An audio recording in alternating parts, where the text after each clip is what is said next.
Just remember, Donald Trump is a lot weaker than you think he is. Because not only were the thousands of protests and millions of people yesterday completely peaceful, when he's been claiming that the radical left hate America and they're just violent, but also, he, the President of the United States, is lashing out like a fucking crybaby by posting AI videos on his turd social of himself as a king flying a plane and dumping shit on the protesters. I swear he's got maybe a middle school mentality. But he's also pissed off because that dream of him being a king is not coming to fruition.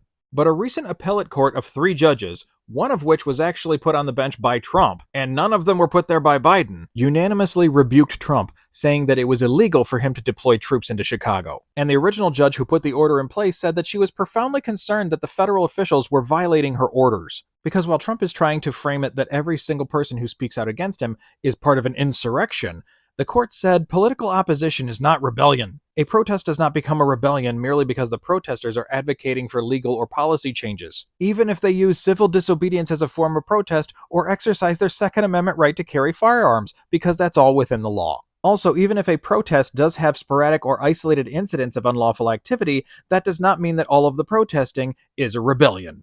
And in rebuking Trump's illegal actions of sending troops to Chicago, that appellate court actually used Trump's own words against him, saying that the law allows the president to federalize National Guard troops only if he is unable to execute the laws of the United States. And there is nothing happening in Chicago or Portland that makes it unable for the authorities to do their job. Trump knows that not only are more and more of the populace turning against him, but he knows he doesn't have the courts or the military on his side. And since he likes AI so much, let's just say that that's a huge boulder in the way of him becoming an almighty king. Rick Scott was just on television telling people that Democrats cut Medicare last year and Joe Biden approved it. Rick Scott, whose company was convicted of defrauding Medicare to the tune of $1.7 billion. Rick Scott, the man who oversaw one of the largest Medicare frauds in our nation's history, is on television telling people Democrats cut Medicare. Not only did the Democrats not cut Medicare, the Democrats negotiated for lower pharmaceutical prices for Medicare recipients. Remember insulin being capped at $35? The thing that Republicans voted against? That was part of it. Capping out-of-pocket expenses at $2,000 for seniors on Medicare? That was part of it. So Rick Scott isn't just wrong. He's saying the exact opposite of the truth. And this is where we are now, with Republicans and the right-wing media just lying.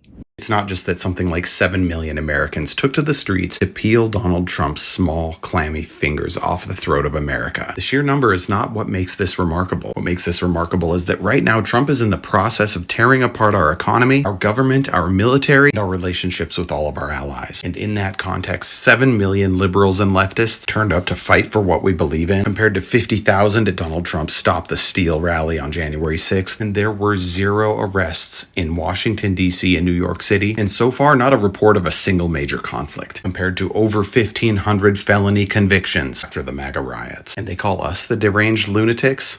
That's rich. This reminds me of a fact I heard about 5 years ago that still haunts me. Right now, Neil Gorsuch, Brett Kavanaugh, and Amy Coney Barrett are the first, second, and third Supreme Court justices in American history to be nominated by a president who lost the popular vote and confirmed by a group of senators representing less than 50% of the American public. To be exact, Donald Trump lost to Clinton by 2.8 million votes. The senators who voted to confirm those 3 justices represent over 10 million fewer Americans than those who voted against confirmation. Yes, on one hand, this is incredibly frustrating. But when I look at the numbers in the No Kings protest, the largest protest in American history, what I see is a reminder that we are the smart, kind, informed majority. We just need to remember to fight, because this is their extinction burst. The monsters, they feel their grip over the world weakening, and they are going to fight like hell to not let go, using every lever and every trick to lie, manipulate, and distort reality, all in service of protecting the power structure that allows people who are not us and who have not earned the right to speak for us to retain power over us. But we have the numbers, we have the people, and we have the policies. And if we're going to make it count,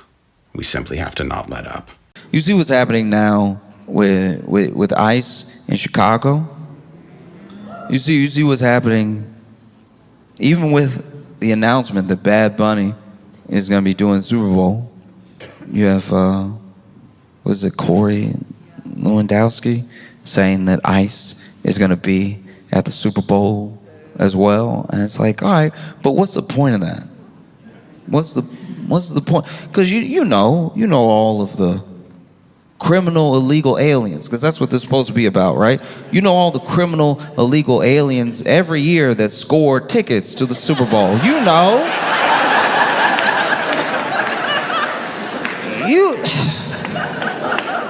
You can't swing a stick without running into a criminal illegal alien with Super Bowl tickets. You know criminal illegal aliens love the Super Bowl. They love rolling up to a Super Bowl. Got my tickets right here. And no other form of identification. You know criminal illegal aliens. They can't stop going to the Super Bowl.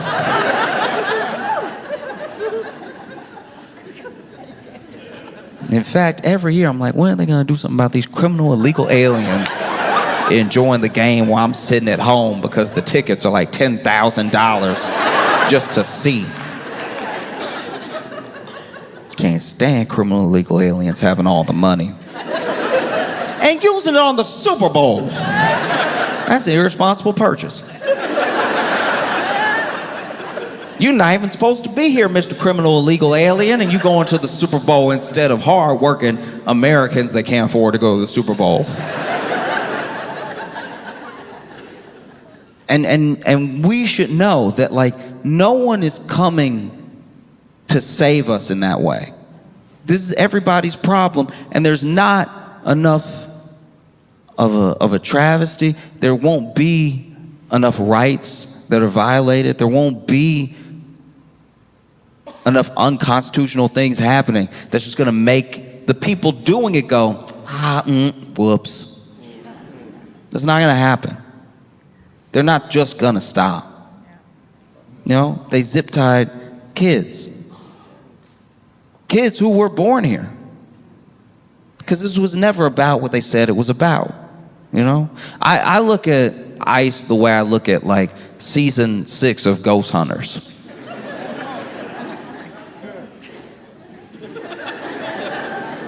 You're looking, but you're not gonna find what you're looking for because you made it up, you know?